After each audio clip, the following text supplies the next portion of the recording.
Hi, thanks so much for staying with Sharaad and I on Consider This. Let's continue our look at how technology is helping businesses respond to the impact of the COVID-19 pandemic. Mohd Yuzairin Yunus is the CEO of Akar Indah Engineering, which designs high-tech solutions to help businesses increase their productivity. Yuzairin, good evening. Thank you so much for joining us on the show today. If I may begin our conversation with you explaining a little bit about how Akar Indah actually goes about designing these technological solutions. You know, in terms of, can you give us an example of how you've been able to help companies increase their productivity through high-tech solutions? Thanks, Melisa. Thanks, Sharaad. So, Akar Indah Engineering Singapore has been established since 2014. We are developing automation and factory solution for mainly our customer is in automotive, but recently we also helping the SMEs to go more digital and automation. We are developing product like real-time monitoring, rejection monitoring that can help local company to be more efficient and increase their productivity. Yuzairin, if you could help us understand a little bit about the way technology impacts the industry, maybe on a personal note, your personal journey through the industry and how technology and innovation has played a role in it. I mean, I think that might help people who are not familiar with the ins and outs of high tech engineering design. So my personal experience is I've been working for a Japanese machine manufacturer from 2001, and I've seen in my journey that all this automation is actually not really rocket science, that local also can develop for our local industry.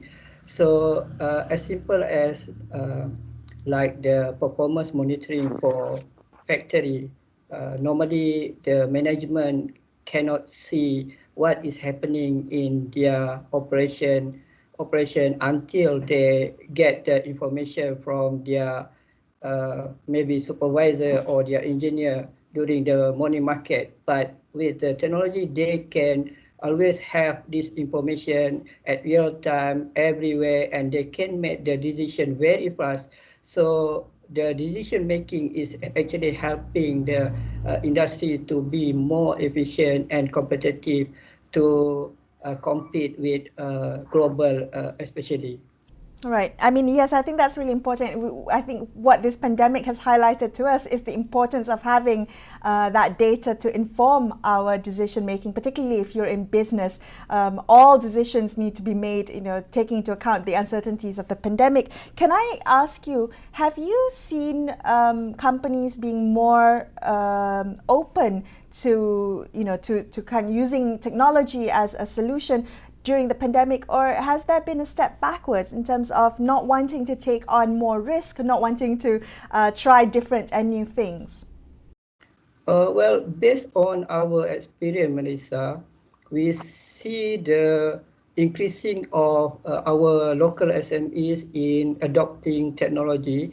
I mean, like in our database in 2019, we have like 50 local SMEs that using our solution.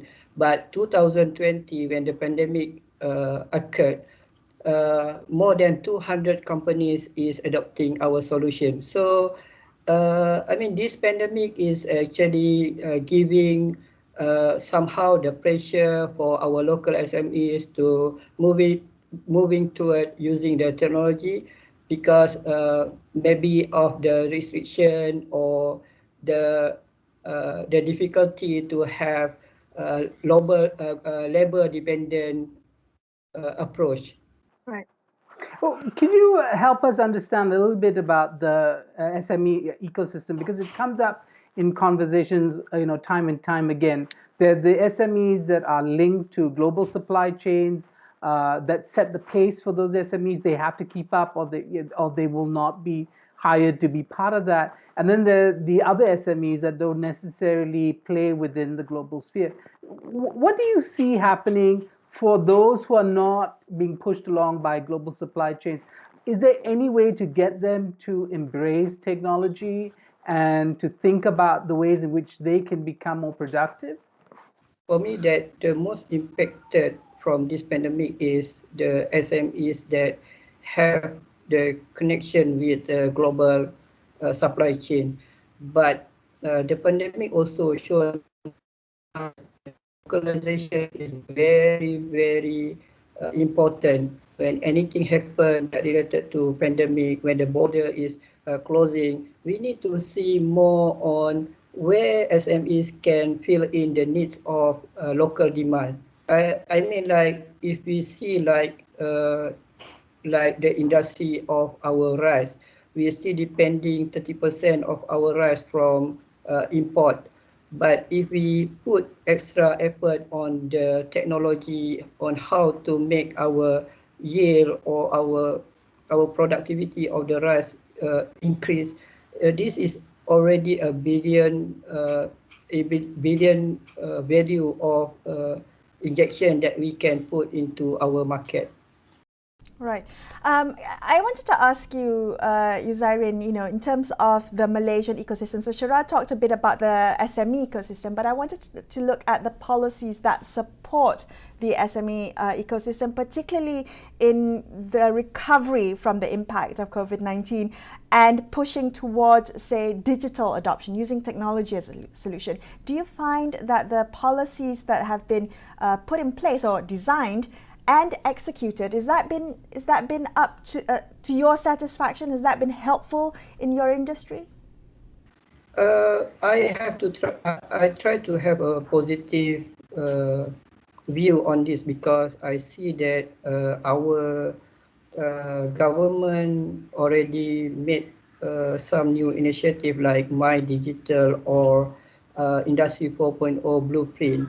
So yes, I believe with all the program and initiative in this blueprint or policy, this will help local industry to be more migratable from conventional to digitalization and automation.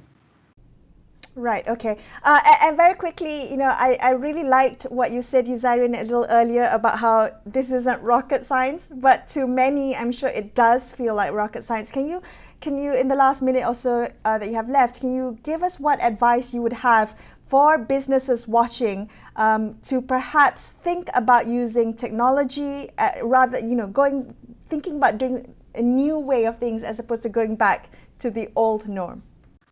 Yeah, like what I said before, that the pandemic, of course, is bring impact or difficulties to our local SMEs, such as new procedure, increasing of costs and procedure, and also maybe some difficulty in some area. But the pandemic also bring an opportunities. If we see that some of the SMEs able to create like 100 million of new revenue during the pandemic. So it is up to the SME to be agile and flexible to the changes so that they can cater the new needs in the new norm. That is my opinion, Melisa. All right. Okay. Thank you so much for joining us on the show today. That was Yuzairin Yunus from Akar Indah Engineering. That's all we have for you on this. That's all we have for you on this episode of Consider This. But before we leave you tonight, a reminder that you can get all the latest information on COVID-19 vaccines on astroawani.com as well as our Astro Awani app. Thank you so much for watching. I'm Melisa Idris. And I'm Sharaad Kuttan, signing off for the evening. Good night.